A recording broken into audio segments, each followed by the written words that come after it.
ที่กำลังติดตามช่องธรรมะเป็นทีมทีวีออนไลน์กลุ่มพระสงฆ์อุบาสกอุบาสิการ่วมกันเผยแพร่ธรรมะออนไลน์ไลฟ์สดตั้ง Facebook ตั้ง YouTube แล้วก็สถานีวิทยุเครือข่ายคลื่นสีขาวชาวประชา8จังหวัดภาคเหนือนะบอกว่าจะบรรดาท่านผู้ฟังท่านผู้ชมพี่น้องพุทธศาสนิกชนทุกท่านนะที่ติดตามตั้งจังหวัดน่านจังหวัดแพร่จังหวัดลำปางจังหวัดพะเยาเจียงไฮ้เนาะลำพูนแม่ฮ่องสอนแล้วก็เชียงใหม่หรือว่าติดตามตั้ง FM 104.50 เมกะเฮิรตซ์วัดฝายหินจังหวัดเชียงใหม่พร้อมถึง Facebook ทางพระครูอภิวัฒนวิกรมรองเจ้าคณะอำเภอโดยหล่อวัดปากทางเจริญ Facebook พระครูโสพลปริยัติเนาะ Facebook IDTO ทำเป็นทีมสากลตั้ง YouTube ก็บอกว่าจะเป็นตั้ง IDTO ทำเป็นทีมสากลพระมหาวรเชษฐ์มหาวิทยโยแม้กระทั่งYouTube วัดหลวงจอมคำนครเชียงตุงพร้อมถึงบรรดาท่านผู้ฟังท่านผู้ชมทุกช่องทางซึ่งในเจ้านี้เก้ากับผมมัตตมภาพพระครูโสพลปริยัติก็ได้นำรายการธรรมะรับอรุณมาพบกับบรรดาท่านผู้ฟังท่านผู้ชมในเจ้าวันพัดขึ้น15ค่ำเดือน4นะเดือน4ก็10เดือน6เหนือนะฉะนั้นก็เหลือมาบ่เมินละนะก็จะเข้าเทศกาลมหาสงกรานต์ปีใหม่เมืองแห่มแล้วนะฉะนั้นบรรดาท่านผู้ฟังทั้งหลายนะในช่วงนี้การงานก็ค่อนข้างจะหนักสักหน่อยหนึ่งนะเพราะว่าวันนี้หลังจากที่จัดรายการแล้วนะก็จะได้เดินทางไปตีงานปล่อยหลวงนะฉลองเสนาสนะพิธียกจ่อฟ้าปิดทองฝังลูกนิมิตผูกพัทริศีมาอุโบสถวัด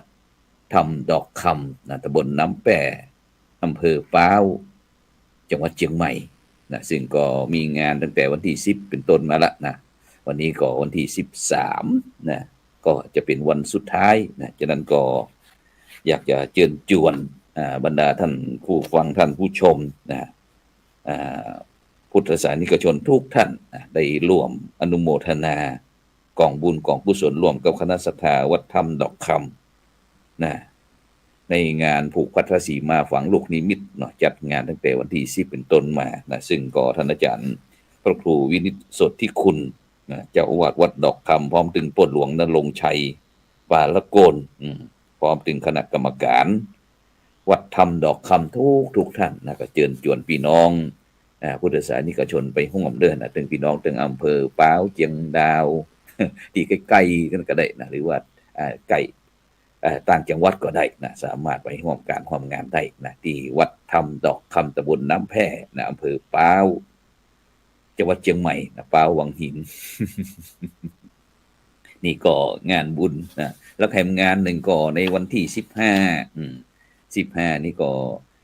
เจริญพรพุทธศาสนิกชนทุกท่านร่วมพิธีลงจอบแรกในการสร้างพระธาตุเจดีย์สุขเจริญในวันที่15มีนาคม2568ที่พักสงฆ์สถาบันธรรมาภิวัตรบ้านศพเตินตำบลศพปาดอำเภอแม่เมาะจังหวัดลำปางบรรดาท่านพระอาจารย์สาธิตธีระปัญโยฉะนั้นก็บรรดาท่านผู้ฟังท่านผู้ชมก็ไปร่วมในงานนี่นะ วันที่10ถึงวันที่13นี่ก็วัดธรรมดอกคำตำบลน้ำแพอำเภอป้าวจังหวัดเชียงใหม่งานผูกพัทรศรีมาฝังลูกนิมิตแล้วก็วันที่15มีนาคมนี่ก็พิธีลงจอบแรกในการสร้างพระธาตุเจดีย์สุขเจริญที่สถานที่พักสงฆ์สถาบันธรรมาภิวัตรบ้านศพเตินตำบลศพปาดอำเภอแม่เมาะจังหวัดลำปางฉะนั้นก็พระครูโสพลปริยัติก็จะไปพบปะฮือศีลฮือปอดกับพี่น้อง คณะสัตยาญาติโยมเด้อนะที่ไปร่วมที่วัดสถาบันธรรมาภิวัตรนะ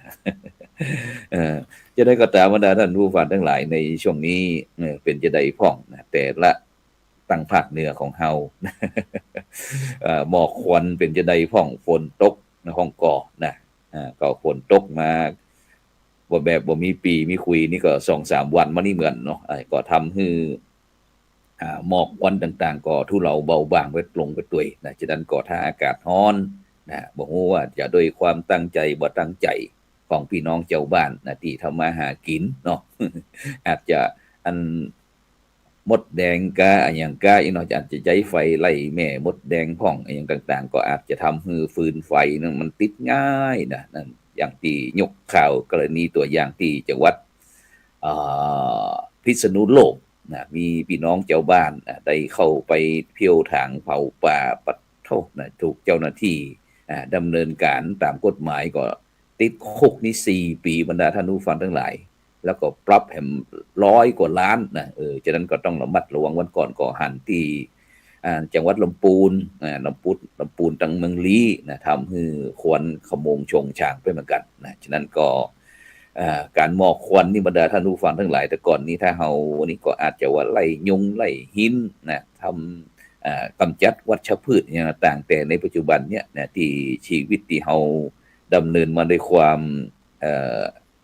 ก็จะว่าประมาทก็บ่เจิงเนาะเป็นเรื่องธรรมดาอีนะแต่ก่อนนั้นก็คนบ่นัก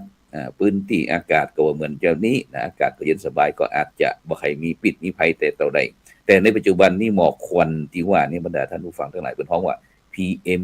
2.5 นี่นะโอ้มันอันตรายเด้อนะทำให้สุขภาพร่างกายของเฮานี่โอ้โหบ่ว่าจะเป็นตั้งระบบลมหายใจของตั้งปอดตั้งอย่างต่างจีนานาสารพันธบรรดาท่านผู้ฟังทั้งหลายนะฉะนั้นก็ต้องระมัดระวังเด้อนะตั้งบ้านเมืองเปิ้นจะจำเป็นที่จะต้องดำเนินตามกฎหมายนะฉะนั้นก็พ่อแม่พี่น้องก็ต้องให้ความร่วมมือด้วยนะบางจังหวัดนี่วันก่อนที่ไปเมืองแปร่ ไปงานส่งน้ำพระราชทานผ้าไตรพระราชทานที่วัดพระธาตุจ่อแฮนะ ก่อนไปเมืองแปร่นี่โอ้โหควันไฟบ่มีพี่น้องทั้งหลายนะแต่ไปที่ช่วงลำปางที่ติดต่อเมืองแปร่เนี่ยเนี่ยควันไฟเล่นคือโอ้โหเนาะมันกระทบกระทั่งไปความจริงที่เมืองแปร่นี่แต่ก่อนนี่ชื่อขึ้นเมืองแปร่เมืองน่านนี่นะ แล้วก็หลายจังหวัดเนาะจะขึ้นชื่อว่าไฟไหม้ไฟป่าเนี่ยแต่ในปัจจุบันนี่มันหายากบรรดาท่านผู้ฟังทั้งหลายไฟป่านี่นะ มันไฟที่เกิดจากน้ำมือมนุษย์เนี่ยนะฉะนั้นก็จะต้องห้ามคึกขนองโดยเด็ดขาดแล้วก็อย่าท้าทายเด้อบรรดาท่านผู้ฟังทั้งหลายไม่ว่าบ่มีใครบ่กล้าจับหรอกอย่างต่างๆนี่มันอันตรายนะถ้าทำไปแล้วก็หน้าน้อยตาน้อยกันแต่ที่เฮาทำไปด้วยความคึกขนองกล้าบ่ตั้งใจก็แต่ผลส่งผลกระทบต่อความเป็นอยู่ของพี่น้องประชาชนคนไทยแม้กระทั่งเรื่องเศรษฐกิจเรื่องการดำเนินชีวิตต่างๆมันปัญหาที่นานาสารพันนะบรรดาท่านผู้ฟังทั้งหลายนะฉะนั้นก็ขอความร่วมมือเด้อนะช่วยกันนะเพื่อที่ความผาสุกเขาจะได้อายุมั่นยืนยาว120 ขวบเข้าพรรษาอยู่กับจู่พระพุทธศาสนาคือมีความกางกุ้งหุ่งเฮืองอยู่กับโลกตลอดไปเพราะฉะนั้นบรรดาท่านผู้ฟังทั้งหลายในช่วงนี้ก็ได้ติดตามข่าวก็พ้องก็ว่ามีเงินเฟส2เฟส3เฟส4พวกนั้นเงินหมื่นต่างๆก็ดีใจกับพี่น้อง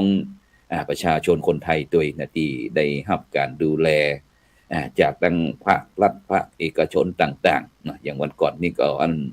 ได้หันพระครูสังฆลักษณ์อำนาจก็ได้นำขนมพ่องนมพ่องอย่างต่างๆไปแจกเด็กละอ่อนนะเนี่ยบ้านเมืองเฮานี่มันดีนะไปทุกสิ่งทุกอย่างในบรรดาท่านผู้ฟังทั้งหลายแต่ในปัจจุบันนี่ดีตรงที่ว่าเวลาหันคนทำดีแล้วมันมีสังคมกลุ่มหนึ่งบรรดาท่านผู้ฟังทั้งหลายที่ขี้อิจฉาริษยาเปิ้นน่ะซึ่งถึงเรื่องความอิจฉาริษยาเนี่ยบรรดาท่านผู้ฟังทั้งหลายคนขี้อิจฉาริษยาหันภัยดีเกิดหน้าแล้วทนบ่ได้บอกโอ้กระวนกระวายจี้ปะทะบรรดาท่านผู้ฟังทั้งหลายอย่างเฮาพอได้สื่อนี่เถอะแต่ออกมาแต่ละกรรมนี่นะโอ้ยมันกินตุอย่างบ่ฮู้นั่นเป็นอะไรอย่างบรรดาท่านผู้ฟังทั้งหลายเฮายังบ่แสดงความยินดีมุทิตาอย่างถ้าบ้านเมืองประเทศชาติสังคมโลกจะสงบร่มเย็นเนี่ยมันเป็นไปบ่ได้เลยกะ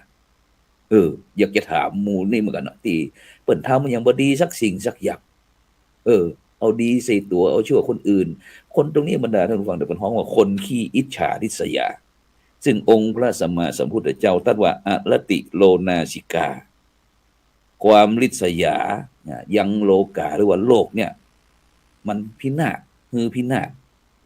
ฉะนั้นเนี่ยเฮาท่านทั้งหลายเปื้อนร่วมโลกเปื้อนมนุษย์เรื่องเปื้อนสรรพสัตว์ต่างๆเนี่ยต้องมีมุทิตาจิตต้องมีมุทิตาจิตภัยได้ดีก็ต้องยินดีด้วยก็จะเกิดความฮักความสมานฮักไข่ไมตรีกันฮักกันเหมือนพี่ดีกันเหมือนน้องปรองดองกันเหมือนญาติลองขอดูบรรดาท่านผู้ฟังทั้งหลายเนี่ยใครที่มีจิตใจแบบนั้นน่ะบ่ชอบกติบ้านเมืองประเทศชาติหรือว่าโลกให้มันสงบเนี่ยมันจะต้องคบราฆ่าฟันโกงแกงแย่งชิงกันตลอดกัน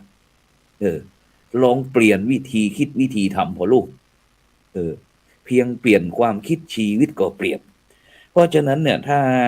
บรรดาท่านทั้งหลายที่มีอาการเหล่านั้นมีความโกรธความร้อนเกิดขึ้นในใจเนี่ยลองเอาวิธีระงับจะได้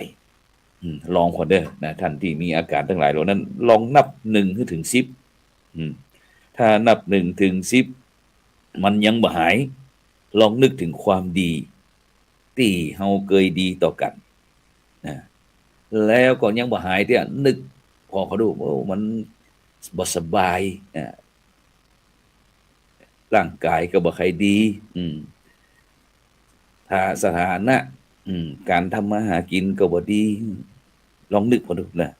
แล้วก็นึกว่าดีกว่าฉะนั้นเนี่ยบรรดาท่านผู้ฟังทั้งหลายนึกนับ1ถึง10ใครมาด่าใครมาว่าใครมาอู้คือเฮาได้ยินเฮาก็พยายามนับในใจนับ1ถึง10บ่หายก็นับ1ถึง100นับ1ถึง100บ่หายก็นับ1ถึงพันบ่หายก็นับ1ถึงหมื่นนับ1ถึงแสนถึงล้านไปเรื่อยๆบรรดาท่านผู้ฟังทั้งหลายนะแต่ถ้าว่าวิธีนี้ยังรับประกันบ่ได้เพราะอย่างจะนับ1ถึง10ถึง100มันต้องดูพอคู่ต่อสู้เนี่ยก่อนนะคู่กรณีเนี่ยก่อนนะนี่แล้วก็นึกถึงคุณงามความดีที่เคยมีดีต่อกันเนี่ยลองเอาความดีที่เปื้อนร่วมโลกเปื้อนมนุษย์เปื้อนสรรพสัตว์ต่างๆเนี่ยมาชั่งไตร่ตรองนะก็จะช่วยผ่อนคลายความโกรธความเกลียดลงได้เหมือนกันเด้อนะแล้วก็นึกว่าเขาไม่สบายอย่างที่เนี่ยเขาทุกข์อย่างที่มีเงินมีทองจะเฟสนั้นเฟสนี้เหลืออยู่นั้นนี่เปิ้นชื่อก็ไปบรรดาท่านผู้ฟังทั้งหลายก็อนุโมทนายินดีเนี่ยตีตุเจ้ามาอู้นี่ที่ว่าตุเจ้าก็ได้นะบ่ได้ตุเจ้ามันหน้าบ่หน้าปอแต่ที่จะไปเอานั่นนะเพราะหยังเพราะว่าเจ้าบ้านได้ก็เหมือนกับตุเจ้าได้นะเพราะพี่น้องพุทธศาสนิกชนได้ก็เหมือนกับพระสงฆ์องค์เจ้าได้เพราะหยังเพราะเขาเหล่านี้เขาก็ทำได้แล้วเขาก็จะเนี่ยไปสร้างคุณงามความดีเป็นกองทุนกองบุญอะไรต่างๆก็แล้วแต่นะเพราะบุคคลเหล่านี้เพิ่นก็จะคิดดีทำดีแล้วก็จะพบดีแล้วก็สุดท้ายว่านึกว่าดีกว่าก็คือดีกว่ามันจะเลวร้ายไปกว่านี้อย่างบ้านเมืองของเขาเนี่ยยกกรณีอย่างบ้านเมืองเขาปัจจุบันเนี่ยบรรดาท่านผู้ฟังทั้งหลายนะหลายท่านหลายคนก็บ่เดี๋ยวนี้บ่เหมือนยุคเฮาแต่สมัยก่อนนั้นบ่มีนู่นอายุ60 670 780 1,000อีน่ะเฮาก็ถ้าอย่างครูโสพลก็อนุโมทนาเด้อจะได้มีมากำจุนการดำเนินชีวิตได้ซื้อองค์หาอาหารต่างๆเนี่ยบรรดาท่านผู้ฟังทั้งหลายนะจะนี้เป็นต้นอย่างอาหารของคนร่ำคนรวยเนี่ยบรรดาท่านผู้ฟังทั้งหลายมื้อหนึ่งนี่นะเป็นหมื่นเป็นแสนก็มีแต่มื้อของหมู่เฮานี่นะคนยากคนจนนี่นะบางครั้งแผ่พักกฐินพักบุ้ง พักกูดสักกำมือหนึ่งนี่นะน้ำพริกแต่แดงเนี่ยสักกระป๋องหนึ่งสักกั๊บหนึ่งนะก็สบายละเพราะฉะนั้นเนี่ยบรรดาท่านผู้ฟังทั้งหลายนะเอา นึกถึงว่าการที่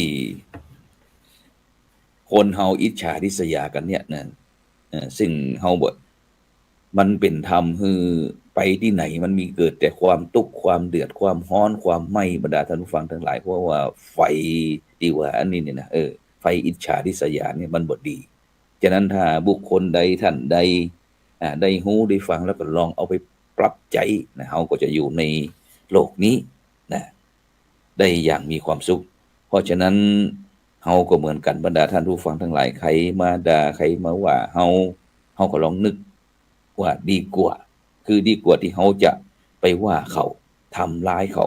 เมื่อเฮาทำร้ายแล้วก็อาจจะขึ้นลงขึ้นศาลขึ้นติดขอบติดตารางนะซึ่งมันก็จะวุ่นวายมีปัญหาไปนักกว่านี้ เพราะฉะนั้นเนี่ยบรรดาท่านผู้ฟังทั้งหลายนะที่มามาจานะคือบรรดาท่านทั้งหลายนี่ฟังนั้นน่ะเพื่อที่เราจะได้หัน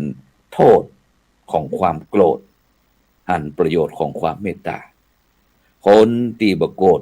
ก็จะต้องแผ่เมตตาเข้าหากันนะโลโกปถัมภิกาเมตตาเมตตาธรรมค้ำจุนโลกนะโลกโสภีเพราะว่ามีเมตตาโลกโสภาเพราะเมตตาค้ำจุนฉะนั้นองค์พระบาทสมเด็จพระเจ้าอยู่หัวนะรัชกาลที่9นะพระองค์ท่านทรงเตือนพี่น้องพระสงฆ์นิกรชาวไทยว่าทรงให้ระวังระเบิดทรงให้ระวังระเบิดอารมณ์แล้วก็ระเบิดอาวุธซึ่งมันมีผลร้ายบ่น้อยไปกว่ากันซึ่งถ้าระเบิดตั้งอารมณ์เนี่ยบรรดาท่านผู้ฟังทั้งหลายนะอย่างสังคมมันก็จะแตกแยกหลายท่านหลายคนก็พยายามจะเชิญชวนหมู่นั้นหมู่นี้มาเป็นหมู่คณะเป็นม็อบเป็นนั้นเป็นนี่พ้องแสดงออกความจริงมันเรื่องม็อบเรื่องการประท้วงนี่มันหมดยุคหมดสมัยแล้วบรรดาท่านผู้ฟังทั้งหลายนะนี่ปี2568นะซึ่งบุคคลใดท่านใดที่มีความคิดมีความอ่านแบบนั้นเนี่ยบรรดาท่านผู้ฟังทั้งหลายเขาจะต้องมาเปลี่ยนละนะลองมาดูนะลองมาเจรจาต่อลองจาแลกเปลี่ยนนะหาเหตุหาผลของแต่ละฝ่ายดูไม่ใช่ว่าอยู่ๆจะเอานั้นมานี่เยอะอย่างมันบ่แม่นมันหมดยุคหมดสมัยนะเขาจะต้องหาเหตุหาผลนะซึ่งสิ่งเหล่านี้นะโดยเฉพาะหันภัยร่ำรวยกว่าตัวเองบ่ได้อีนะนี่บรรดาท่านผู้ฟังทั้งหลายนี่แต่ก็น่าเป็นห่วงเด้อในยุคสมัยนี้อย่างคอเซ็นเตอร์นี่โดนปราบขนาดนักพอจับแล้วก็บอกว่าถูกหลอกแต่เวลาเป็นหลอกเปิ้นนี่บ่ต้องฮือบรรดาท่านผู้ฟังทั้งหลายแต่จะเจอถูกเปิ้นเจ้าเข้าขอกเข้าตารางดำเนินตามกฎหมายนี่โอ้โหหน้าน้อยตาน้อยบอกว่าถูกหลอกอย่างนั้นถูกหลอกอย่างนี้มันเป็นไปบ่ได้บรรดาท่านผู้ฟังทั้งหลายเนี่ยคนที่หันเกตตัวเป็นคนแบบนี้อย่าง call center ที่นี่แหละเวลาได้นี่เป็นดีแต่เวลาคนอื่นจะเอาคืนเนี่ยทีนี่โอ้โหจะตายให้ได้นะเพราะฉะนั้นเนี่ยบรรดาท่านผู้ฟังทั้งหลายสิ่งเหล่านี้ที่เกิดขึ้นในโลกของเฮานี่นะในปัจจุบันเนี่ยมันยิ่งคนโลภนักเท่าใดนะก็เป็นคนชั่วร้ายตัวอันนะเอายาเสพติดเอาใส่นั้นใส่นี้ใส่ถังน้ำแข็งผ่องใส่ป้นใส่เพนะซึ่งอาตมาภาพได้มีโอกาสนะที่มีความคุ้นเคยนะกับเจ้าหน้าที่ทหารอย่างกองกำลังผ่าเมืองเนี่ยสมัยท่านพลโทดุสิตปุรุเสาหรือว่าอันพลโทกิติพงษ์เจียนสุวรรณแม่ทัพภาคที่3เนี่ยสมัยก่อนเปิ้นได้มีโอกาสมาสมัยที่หลวงพระเดชคุณหลวงพ่อพระเทพวิสุทธิคุณกุศลคันธวโรอดีตเจ้าคณะจังหวัดเชียงใหม่อดีตเจ้าวัดปูปารามเนี่ยเป็นพระมหาเถระที่องค์เมตตานะหน่วยราชการใดมาขอความเมตตาหลวงพ่อหมดอีดูมันนี่นะ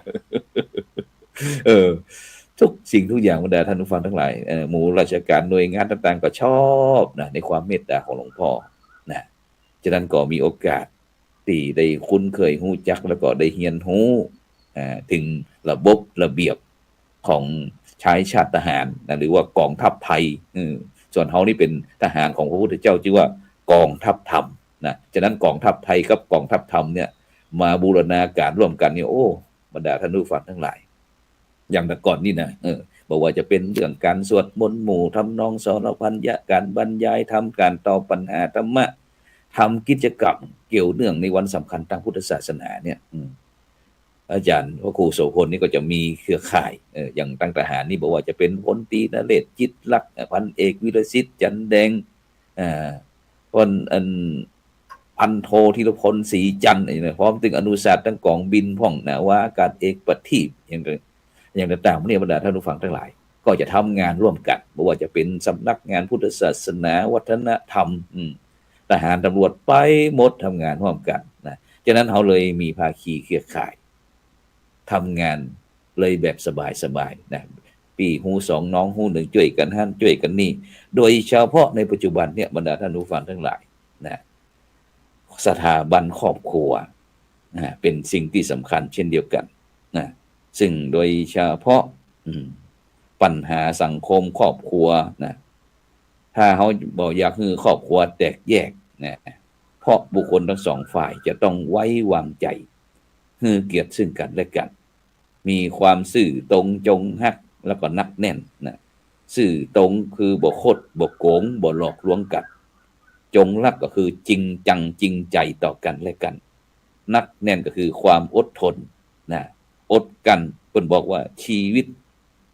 กับคณิตศาสตร์เนี่ยมันบ่เหมือนกันบรรดาท่านผู้ฟังทั้งหลายนะ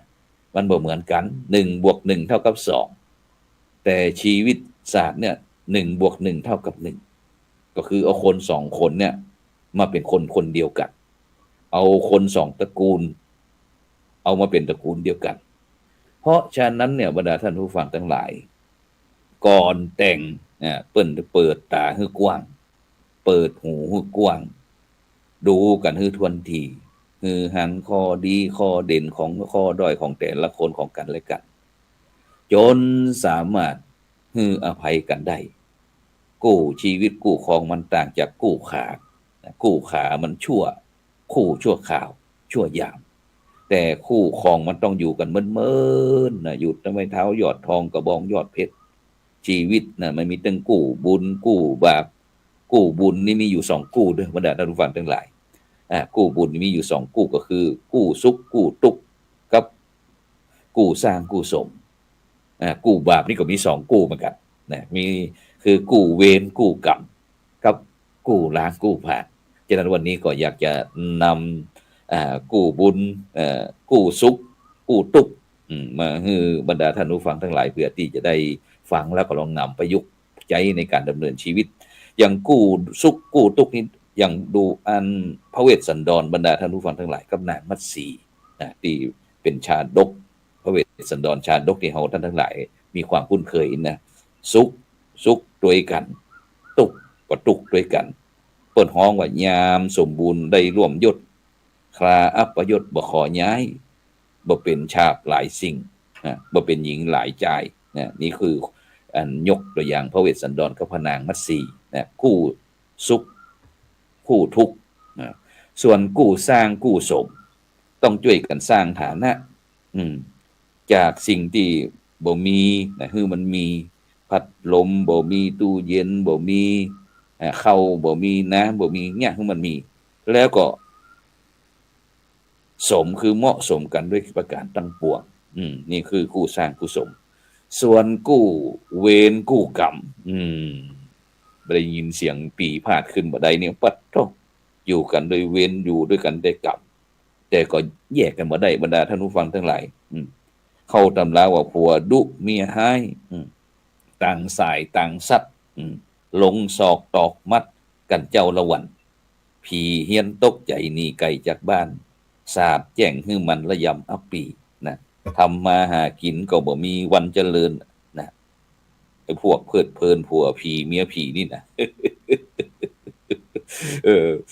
แต่มันดีน้อยถ้าเป็นสมัยก่อนนี่ปะท้อนะตึงจานบินพ่อนคันโตกบินพ่อนนี่นะหม้อบินพ่อนหม้อให้ตะไลปากบินพ่องนี่นะบรรดาท่านผู้ฟังทั้งหลายแม้แต่หม้อนึ่งข้าวนี่นะถ้ามันขึ้นมาหมู่นี้นะอารมณ์โปมปามนี่เขาเป็นละอ่อนนี่นะนี่คือกู้เวรกู้กรรมแล้วก็ส่วนแห่งกู้นึงคือกู้ล้างกู้ผ่านไผเป็นวังเด้อกู้ล้างกู้ผ่านจะได้ทำลายทุกอย่างที่มี แล้วคือมันหมดไปเป็นห้องว่าอันผัวตุบเต่าเมียตุบหม้อที่อู้ตะกี้นะหม้อบินจานบินหม้อบินอะไรต่างๆเหล่านี้นะวันนั้นเพราะฉะนั้นเนี่ยบรรดาท่านผู้ฟังทั้งหลายนะการเป็นสามีภรรยาเป็นบอกว่าต้องเอาอกเอาใจกันเข้าอกเข้าใจกันไว้เนื้อเชื่อใจกันนะเป็นข้าต้องหูใจเจ้าเป็นบ่าวต้องหูใจนายเป็นสามีภรรยาต้องหูใจซึ่งกันและกันเปิ้นถึงบอกว่าเมื่อมีคู่ก็จงรู้ปฏิบัติและซื่อสัตย์สุจริตนอบน้อมนะอย่าคิดร้ายย้ายแยกทำแปลกปลอมมันนอบน้อมเสน่หาพาสุขนะจนก่อบรรดาท่านผู้ฟังท่านผู้ชมทั้งหลายที่เป็นพ่อบ้านแม่บ้านก็ลองเอาไปพินิจพิจารณาขอเด้อนะขอบคุณอนุโมทนากับท่านอาจารย์พระครูอนุสิทธิธีรคุณหลวงพ่อเจ้าคณะอำเภอเมลาน้อยนะวัดเมลาหลวงส่งข้อความเข้ามาสาธุสาธุฉะนั้นก็เป็นกำลังใจให้กับบรรดาท่านผู้ฟังท่านผู้ชมทุกท่านนะเพราะว่าในช่วงนี้ก็เดือนมีนาวันที่13มีนาแล้วก็เหลือบ่เมินละนะบ่เหลือถึงเดือนแล้วก็จะเป็นเทศกาลมหาสงกรานต์ปีใหม่เมืองฉะนั้นก็ช่วงนี้ นี่เรื่องการศึกษานะของลูกพระลูกเนนตอนนี้ก็เริ่มทยอยปิดลงฉะนั้นก็ภาคต่อไปก็จะคงจะเป็นบวชสามเณรภาคฤดูร้อนโครงการเฉลิมพระเกียรตินั้นโครงการนั้นโครงการนี้ต่างๆฉะนั้นก็เชิญชวนเรื่องพี่น้องกุลบุตรกุลธิดานะได้ทำกิจกรรมเรื่องเทศจะว่างจากการศึกษานะหรือว่าไผที่จะบวชเฮียนนะก็สามารถที่จะทำได้เพราะในปัจจุบันนี้การศึกษาของเขานั้นเปิดกว้างฉะนั้นก็หลังจากที่ปลายเดือนมีนานี้แล้วก็พระครูโสพลปริยะก็คงจะพุทธไปจำวัดอยู่ที่วัดอินทปัญญารามบ้านกองฝ่ายนะก็จะไปเตรียมงานเทศกาลมหาสงกรานต์ซึ่งปีนี้ก็บอกว่าจะตั้งพระป่าสักหน่อยหนึ่งนะเพื่อที่อันจะหาอันปัจจัยไปมุงหลังคาอุโบสถตอนนี้มีแต่เสาเตเคอยู่หันอยู่ หลายท่านหลายคนก็ว่าบันไดได้ยินข่าวว่าจะมุงนะมันใจงบประมาณน้อยหนึ่งนะค่อยๆเปลี่ยนค่อยๆไปเนาะฉะนั้นก็ช่วงเดือนเมษายนนี่ก็คงจะไปจำวัดอยู่ที่ปุ้นทำกิจกรรมกับพี่น้องตั้งเมืองแปะพี่น้องเจ้าบ้านพ่องนะเพราะว่าชีวิตของพระครูโสพลปริยะเนี่ยบอกใครได้อยู่บ้านเกิดเมืองนอนนะจะต้องละเหเล่ร่อนไปเรื่อยๆนะไปจ่วยหันจ่วยนี่ บำเพ็ญบารมีบรรดาท่านผู้ฟังทั้งหลายฉะนั้นก็ในเจ้านี้ก็ได้นำนานาสาระธรรมะมาพบกับบรรดาท่านผู้ฟังท่านผู้ชมนะฉะนั้นก็ถ้าวันไหนที่คณะครูบาอาจารย์เฮาติดศาสนากิจภารกิจต่างๆก็จะมอบหมายพระครูโสพลปริยัตินะได้เป็นธุระเป็นภาระนะฉะนั้นก็ขอบคุณอนุโมทนากับทุกท่านนะที่ได้ร่วมด้วยช่วย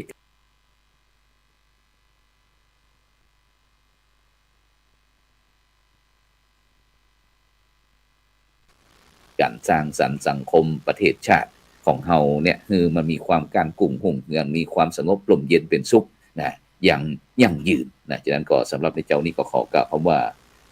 ธรรมะรับ